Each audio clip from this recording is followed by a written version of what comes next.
Welcome to Sober.Coffee, a weekly coffee chat sharing experience, strength, and hope for anyone on the sober road to recovery. You can download Sober.Coffee weekly on all podcast platforms and check us out on Instagram at Sober.Coffee Podcast and on Twitter at Sober.Coffee Pod. To learn more about us and to help support these sessions, visit online at Sober.Coffee. Here are your hosts, two guys on their own path to recovery, Mike and Glenn. Let's join them at the coffee shop. Good morning, Glenn. What's up, brother? How you doing? I learned something this week. What'd you learn? I learned about this new phenomena called headphone hair. You aspire to have such? I've had it for quite some time, but somebody told me this week I have headphone hair. It's from all these, Zoom meetings and podcasts, and I live with headphones on. Well, I actually sleep with headphones on too. Honestly, how many hours a day do you have them on? Because I'm right behind you there. I have my Bose on all the time. Maybe 15 hours a day. 15 hours a day. Yeah, because you're on the phone all day in conference calls, and then again, I go to bed with music as well. I wear my Bose noise canceling headphones every single night. Do you remember the term cauliflower ears? Yeah, right. I know that's what it feels like. I got cauliflower ears. Oh, that's from wearing funny. So many headphones. That's funny. So a little behind the counter. Oh, say hey. So two things. Yeah. Good morning. Two things happened. First of all, right before we went in to record here, you take my pad of paper and you put a big exclamation mark on there. Oh, it was blank. I know, but I love it. Notes. I love it because what we do is we come into the studio in the coffee shop. The coffee shop. Once, twice a month, and we record 4 or 5 episodes at a time, or 6 maybe sometimes. And I just feel like this episode is going to have an exclamation mark on it because I love that. Yeah. So I got some foreshadowing there. Yeah, we got a table for 3 today. Oh, I love table for 3s. Yeah, love them. So we got Laura with us today. Hey, Laura, welcome. Yeah. Good morning. Thanks welcome for to the having coffee me. shop. Yeah, we are so super stoked. I was be a little more behind the counter. I was introducing Laura to Glenn, and we just going on. Yeah, a lot going on in her world right now. But yet she carved out time to come physically into the coffee shop and meet with us, and we're so grateful you're here. Laura's going to share with us a little bit about smart recovery, and so my time in rehab, I'm brand new to rehab, right? I'm brand new to recovery. And I went to a rehab facility that talked about AA as an alternative or as an augmentation to life in the real world if you have a desire for. But they also said there's other things out there. So if AA is not your thing, don't be scared away because there's other solutions out there. There's other alternatives out there. There's LifeRing and there's Smart, and which that stopped me dead in the tracks. I'm like, well, it's got to be good. It's smart. I mean, it's not like dumb recovery, which probably I would have been qualified for. But so I reached out to Smart, and they pointed me to Laura as somebody who's got some experience and with Smart. So happy to hear about that. But then we want to save a little time because she does so much in the world of recovery. Nice. Yeah, that's why I think this episode is going to have an exclamation mark on it. So I love it. Yeah, that's a good segue, Mike. Are you familiar with Smart, Glenn? You know what? Here's where I'm familiar with Smart. In business, we have SMART goals. SMART goals. Specific, measurable, attainable, realistic, and timely. And how, that acronym, how long has that been around in the business world? Like, was it written in a book in 2015 for the first time? I think it's been every business course, business program I've been in, business school I've been in. So back to your Kellogg days? Oh, yeah. Okay. Probably before that. And Laura, how long has Smart Recovery been around? Do you know? 27 years. 27 years. Oh, similar timeline. Timeline. Yeah, that's great. And our SMART stands for Self-Management and Recovery Training. Okay, smart. Say again. Self-management and recovery training. Okay, excellent. So it's ongoing. I didn't hear graduation in there. I heard training, and training to me always kind of connotates an ongoing effort to be better. Did I catch that right? Kind of right? Yes, but I'll go into that. We do want to see people graduate. Okay. It's not something that you're going to be sitting in a room 3 times a week for 40 years. Okay. Good. Interesting. So tell me a little bit about your experience. How did you and Smart intersect at the same time? Well, first off, I am a person in long-term recovery, which to me means that I ended my chaotic relationship with drugs 40 years ago, and alcohol took a little longer. It's been about 20. Okay. But I'm not someone who counts days, so I'm not exactly sure. I came to the organization I now lead 10 years ago when I discovered that my son was an IV heroin user. And knowing him, I knew that he wasn't going to buy into the 12-step program. And being his mother, I had to fix him because that's what we do. So you were hot. You were hot for a solution. So I was looking for answers, and I found Smart. And funny thing that happened, he never attended any meetings, but it changed my life. Okay. Did you take some of the tools and the training you learned in Smart and kind of were you able to transmit some of that knowledge base over to him? I was, not only him, but I'm also a recovery coach now. So that's great. I use the tools. And personally, for me, I'm not fighting cravings or thoughts about drugs at all. But the tools are to be used to change any behavior. So I do have mental illness, and I use the tools to combat daily depression. Yeah, and I think you hit on something pretty big. I mean, there's this dual diagnosis, and we've done an episode on it before. But I just know so many people, myself included, that either have depression or anxiety, or there's other things going on. We're a complex being, and it turns out that my addiction sometimes really lambasted or exasperated my mental state. Absolutely, and it does. Yeah, right, it's a depressant, right? And what comes first? Yeah, was right. it the mental illness driving substance use, or the other way around? I think statistics say that 85% of people currently dealing with an addiction of some sort also have mental health issues. So about 85% dual diagnosis. Yeah. Usually trauma related. Right, sure. Yeah. Yeah, I've learned a lot about that in my recovery. Yeah, a lot of it goes back to childhood trauma. Yes. I know mine did. Right, sure. Sure. So Smart, help educate me, because I don't know much about it. Again, you kind of referenced meetings. I mean, are you going together in group? How do you move yourself along in Smart Recovery? Is it physical meetings that you go to, and which now probably would be online? Does that kind of thing happen? Yeah, absolutely. And what type of tools? Right. Oh boy, that's a long conversation. Yeah, Smart's a nonprofit organization, like I said, that's been around for 27 years.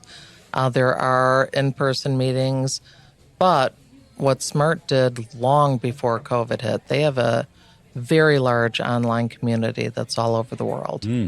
So you were always able to access a meeting of peers any time of the day, 24 hours a day. Oh, wow. And so they were ahead of the curve. They were doing online in 2000 and 2010 and Oh, yeah. Okay. Oh, yeah. Okay.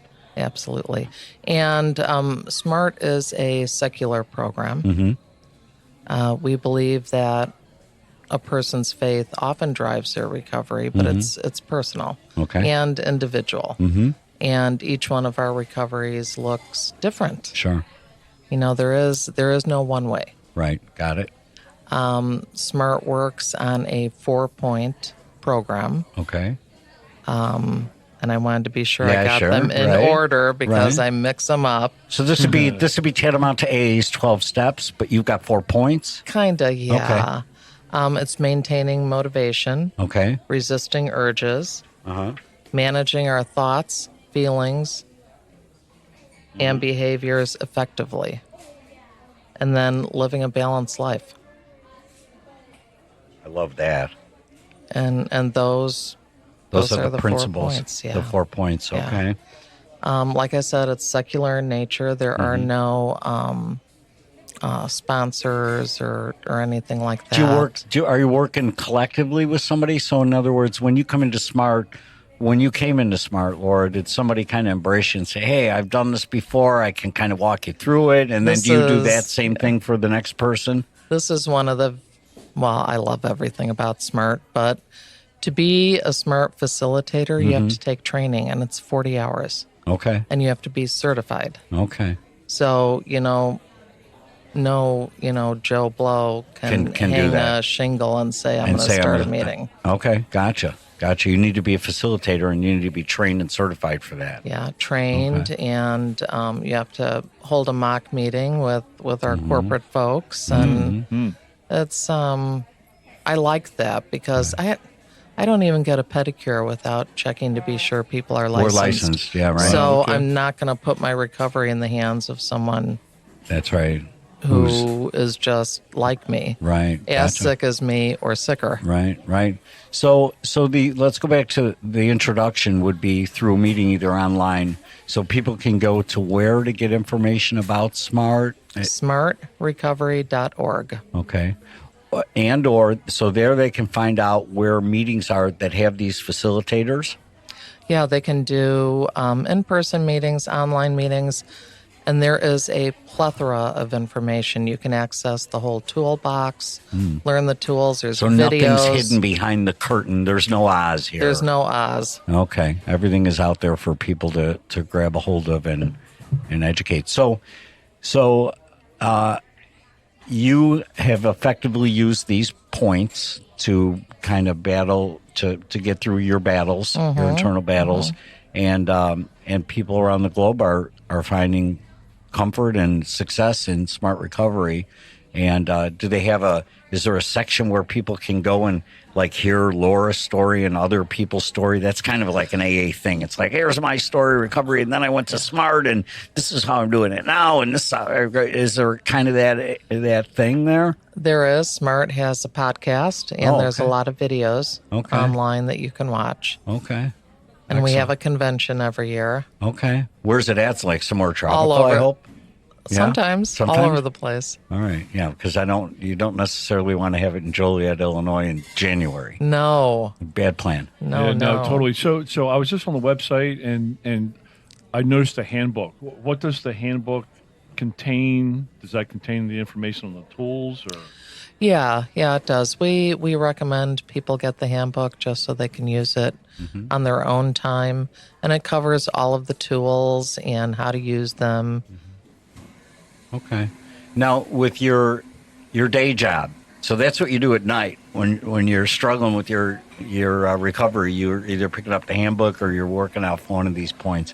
Tell me a little bit about what you do during the day. I'm so excited about the organization that you're with. Thank you so much. I work for an organization in the northwest suburbs of Chicago called Live, the number 4, Lolly, Live for Lolly. Live for Lolly.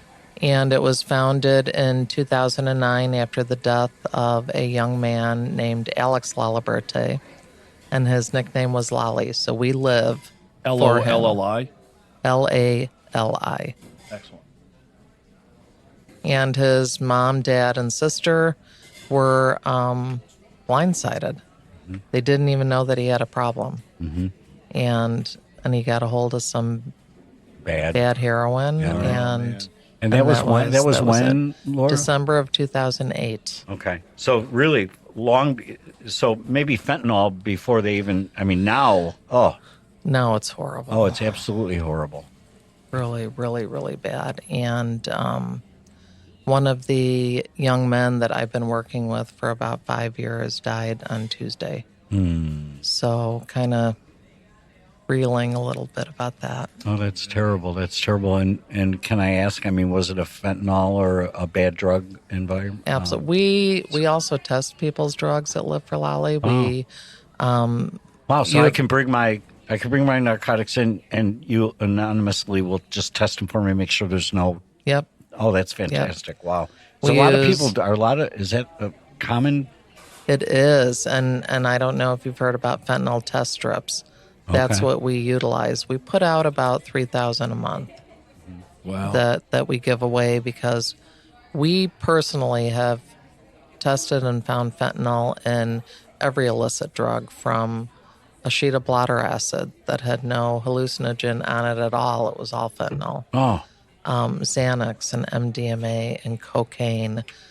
And personally, I believe that we all have bodily autonomy.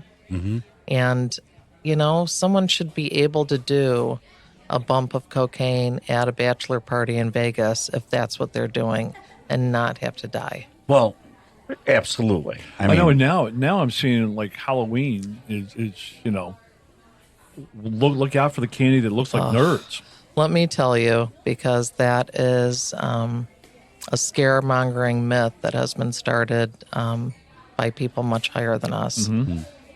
I can say, and I'll go on record and say it, dealers are not going to be giving away their stash in kids' Halloween candy. Sure, right. All right, so what you're saying, that's more of a headline Yes, grabber yes. than actual reality. Yes, and even the That's DEA, great it information. started with the DEA. They've backed off of that now because they got so much backlash from people like us. Like, come on. Like, get real. We've all been dealers. I'm not Right. giving a what Right. for right. free to hook a So 7-year-old. so it's not like an ice cream sample to get people to buy more. People aren't giving away the free ice cream. Right. No, not Yeah. to a 7-year-old. I Right. mean, but we are seeing substances younger and younger. Yeah, we are. Middle school. What do you attribute that to? I mean, you lived in this environment. Why do you think it's different than the 70s, 80s when we were growing up and it was kind of out there and you'd experiment a little bit here or there, but it wasn't omnipresent in my life, and I don't think it was because of where I grew up or what color I was or how much money my dad made. From what I understand, this discriminates against nobody. I mean, it's right. No, everywhere. I think it's a multi-pronged issue. We aren't dealing with mental health. We aren't talking about it. We don't have the resources to give people the type of mental health care that they need. So what do we do when something like that is bothering us? I know what I did. Find something to find something to relieve the to pain. Escape. Yep. relieve the pain. Sure. We also are in an instant gratification society. Absolutely. That's what I was thinking. We can a go good on my point. phone. I can order something on Amazon. It'll be there by the time I get home. And this is the culture that we've created. Right. That's a good You point. don't like how things are right now? Here, you can change it. Right. Right. Yeah, part of that, and I have kids, and I see a lot of kids, and I know I was a kid once, a long time ago, but I was a kid once. And what I grew up with as a kid is a community of other kids. Like, we couldn't go, I couldn't go in my bedroom for hours and just lose myself. I was always with other people. And what I see today is there's less community, and going back to the rat park, theory or whatever, and science part of that, and I think there's less community today, and I think that I think there's a lot of tools that are involved with that, and a lot of loneliness, and that can, these devices are wonderful, but I think they're also dangerous. These phone devices. They are, and there is community found in these devices, but it's not a controlled community either. So it's. And again, I'm not an alarmist, but I've had my grandkids at home, and all of a sudden I'm in the living room and they're talking to their friend Jasmine, and then all of a sudden Ed's in the room. I'm like, who's Ed? I don't know, Grandpa. I don't know who Ed is. Well, Ed, get out of this room. Again, that'd be tantamount to Ed walking into my bedroom when I was 10 years old. It's like, how did Ed get in the house? Well, But I don't think we're going to solve the problem today. But I'm comforted to know that there's organizations like Lolly, Live for Lolly, that are out there as a resource for people that are struggling right now. And I'm glad that SMART is out there as a resource for people that are struggling right now. And AA's out there, and Life Ring's out there. And I'm blessed that and excited that podcasts are out there, and TikTok accounts are now out there, and YouTube channels are out there. I think we need to fight the battle that there is an answer, that there is hope, and that there is a better way to live. And we always tout that, and you're coming from a place where there's a place where it's safer to live, And so if we can combine those two messages, it's safer and it's better, then I think we're doing our part for humanity. Totally agree. Yeah. And it's personal. When I'm coaching people, I suggest that they try everything. Mm-hmm. Go to all of these different recovery programs, go to refuge recovery, get meditative, get right on the inside. I'll do everything but acupuncture. Ain't no one coming by me with the needle. I love acupuncture. Really? Oh my No, gosh. Mikey, you should try it. No, dude. It is- Needles But they're not like those kind of they're needles. No, you guys will have to. We'll do another podcast on that. No, we will do a podcast at the acupuncturist when they're doing you. There you go. Live. That would be. We'll call it Sober.Coffee Live Stick. A live stick. That's There you awesome. go. That's awesome. Well, I appreciate everything that you do. Give us a couple data points. So liveforlolly.org. Live I'm for sorry, Lolly, and live- it's the number 4. Okay, the number 4. Liveforlolly.org. Okay, great. We have not only our peer support, we have meetings 6 days a week. Mm-hmm. We also do harm reduction. Do you know what harm reduction is? Talk to me. It is reducing the harms that come with substance use, keeping people alive until they can decide that they want something different. Okay. So we have a mobile unit that goes out into the community. It has all modes of consumption on it. And we give out clean works, clean equipment to reduce the spread of disease and maintain that connection. That's outstanding. Over the weekend, and you talk about Rat Park, I went to a conference and Johan Hari was the keynote. And if you don't know who he is, Google him. Great TED Talk. He talks about the opposite of addiction not being sobriety, which is what we're used to. Connection. The opposite of addiction is connection. Yeah. So we're going to start. That's one thing that the SMART program doesn't have is the camaraderie and the community that 12-Step does. So we're going to start that. We're starting Sober Shenanigans. I like that. That was a nice bent on it. That's awesome. Well, I'm so glad we made the connection. Is there anything else you'd like to say before our time at the coffee shop, before they bump us out of our table here? Most important, you're not alone. Right. Take nothing from anyone without testing it. Right. If you need test strips, we'll mail them to you. Sweet. Just go to our awesome. website. That is awesome. Laura, thank you for your work that you do. It's invaluable and appreciated. So thank you so much. We're all Thanks for having me. pro sobriety. Thanks, Yeah. Laura. Thanks, Laura. Hey, Glenn. See ya. See you, brother. All right, man. Thanks for joining us for today's coffee chat. To contact the show, email us at podcast@sober.coffee. If you need immediate help, the AA hotline is 800-839-1686. The National Suicide Prevention Hotline is 800-273-8255. Remember, Mike and Glenn are sharing their own journey on the path to recovery.